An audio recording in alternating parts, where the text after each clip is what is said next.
coupes rases en Dordogne sont-elles aussi peu importantes que nous le dit l'industrie forestière? Bonjour, je suis Xavier Svan, un des 8 coprésidents et coprésidente de l'association SOS Forêt Dordogne. Aujourd'hui, je vais vous parler de l'ampleur des coupes rases en Dordogne et de la mesure qu'on peut aujourd'hui en faire grâce aux moyens techniques. Mais auparavant, même si nous l'avons déjà fait de multiples fois dans nos chroniques précédentes et sur notre site internet, je vais rapidement vous rappeler les raisons de notre opposition aux coupes rases, la plupart du temps associées aux monocultures d'arbres qui ne sont pas des forêts mais des champs d'arbres. En préalable, qu'est-ce qu'une coupe rase? C'est une coupe qui retire en une fois la quasi-totalité des arbres du peuplement et laisse le sol majoritairement nu, c'est-à-dire dépourvu de végétation herbacée ou ligneuse de plus de 50 cm de haut environ et avant régénération du peuplement. Cette régénération étant le plus souvent artificielle. Les effets néfastes des coupes rases sont multiples et catastrophiques du point de vue écologique. Elles perturbent le cycle de l'eau en réduisant la capacité du sol à la stocker. Elles génèrent un tassement des sols plus ou moins important suivant les engins utilisés. Par exemple, une abatteuse pèse plus de 20 tonnes, ce qui rend plus difficile l'enracinement, diminue l'aération du sol et augmente les ruissellements de surface. Elle diminue l'évapotranspiration, par laquelle les arbres renvoient de l'eau dans l'atmosphère, générant de plus grandes sécheresses. Elles augmentent les amplitudes thermiques. Il fait plus chaud quand il fait chaud et plus froid quand il fait froid. On voit bien en ces temps de canicule le rôle protecteur des couverts forestiers et en particulier les couverts de feuillus et leur rôle de climatiseur. Elles accroissent les effets du vent, assèchement du sol, érosion, risque accru de chablis aux alentours. Elles ont un impact chimique avec plus de minéralisation du sol, moins de stockage de carbone en surface et en profondeur, plus de nitrates et de cations majeurs comme le calcium, le magnésium, le potassium ou l'aluminium, avec pour conséquence une perte de fertilité des sols et des pollutions des eaux souterraines. Enfin, et ce n'est pas le moindre des inconvénients, elles entraînent une chute importante de biodiversité. On a ainsi moins d'oiseaux, car les coupes ne s'interrompent pas pendant la période de nidification, moins d'insectes, moins de champignons et de tout ce qui contribue à la vie de la forêt. Ces inconvénients que je viens de citer sont relatifs aux dégâts écologiques, mais ils sont également économiques. Par exemple, une fertilité moindre du sol due à un appauvrissement et donc des récoltes futures moins importantes. On peut aussi lister les inconvénients sociétaux, enlaidissement des paysages, diminution du bien-être en forêt pour randonneurs et promeneurs, disparition de coins à champignons, etc. La nocivité des coupes rases est maintenant actée grâce aux travaux importants des scientifiques. Citons parmi une pléthore d'études le rapport de l'Académie des sciences de juin 2023 et le rapport du groupement d'intérêt public Ecofort également de 2023. Mais certains ayant des intérêts à continuer à développer cette culture de bois basée sur des coupes rases nous opposent souvent que ces coupes rases ne sont pas si nombreuses que cela. Nous allons vous démontrer le contraire aujourd'hui. Pour quantifier l'ampleur des coupes rases, le comptage sur le terrain est trop complexe. Les photos que nos adhérents prennent sur le terrain et dont nous avons fait une cartographie rendent compte des dégâts causés, mais malgré leur nombre, ne permettent pas d'en évaluer précisément les surfaces. Pour ce faire, d'autres moyens s'offrent à nous. L'inventaire forestier national produit des chiffres, mais ces chiffres sont des extrapolations statistiques qui ne permettent pas un comptage précis et localisé. Par contre, une étude dénommée SUFOSAT a produit une cartographie de coupes rases de 2018 à 2025. Et l'association Canopée a publié en février 2026 un rapport disponible sur son site qui présente également des analyses cartographiques des coupes rases en France. L'étude SUFOSAT, financée par l'ADEME, a consisté, en utilisant les images radar satellites de la mission Copernicus Sentinel-1, à produire une carte des coupes forestières. Les coupes de taille minimale de 0,1 hectare sont détectées tous les 15 jours à partir de 2018, en analysant les différences de hauteur entre chaque mesure.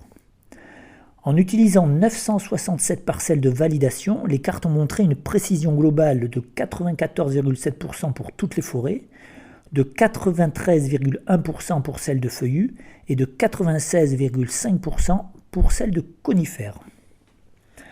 Une visualisation de ces coupes rases est disponible sur la plateforme Mitan, M-I-T-A-N, en tapant ForestScore dans votre navigateur. À partir de ces données cartographiques, nous avons pu mesurer les surfaces des coupes rases et en tirer un certain nombre d'observations. Les coupes rases représentent en Dordogne 4000 hectares par an, soit 0,95% de la forêt. Si on extrapole sur 40 ans, soit une durée moyenne entre deux coupes rases, cela représente 38% sur 40 ans. Et donc, en continuant à ce rythme, c'est 38% de la forêt périgourdine qui sera exploitée en coupe rase. Autre observation, 54% des coupes rases sont effectuées dans des forêts de feuillus, alors qu'une grande majorité de replantations sont faites avec du pin maritime. La Dordogne pourra ainsi ressembler à moyen terme à la forêt des Landes. Est-ce que les périgourdins le souhaitent ? Le seuil d'autorisation de 4 hectares en vigueur en Dordogne n'empêche pas de larges coupes rases en les cumulant sur plusieurs années, ce qui peut aboutir à un cumul des zones rasées de dizaines d'hectares sur des zones contiguës, comme on l'a constaté du côté de Mansignac avec 79 hectares rasés sur une même zone entre 2019 et 2025. Beaucoup de coupes rases sont faites sur des zones Natura 2000 faisant fi des précautions à prendre pour s'assurer que les espèces protégées ne verront pas leur habitat détruit. Beaucoup d'autres sont également constatées sur des ripisylves, pourtant particulièrement riches biologiquement. Le PNR Périgord-Limousin n'est pas non plus exempt de coupes à blanc, ce qui montre que le label Parc naturel régional n'offre pas de protection contre les ravages de la sylviculture industrielle. Les coupes rases sont aussi fréquentes pendant toutes les périodes de l'année. Cela veut dire qu'on ne prend en compte ni les conditions climatiques entraînant la destruction des sols et des chemins, ni les périodes de nidification. Sur 24 111 hectares de coupes recensés par l'étude Sufosat en Dordogne, 12 268, soit plus de la moitié, ont été réalisés entre avril et juillet, pendant les 4 mois de la période de nidification de la plupart des oiseaux.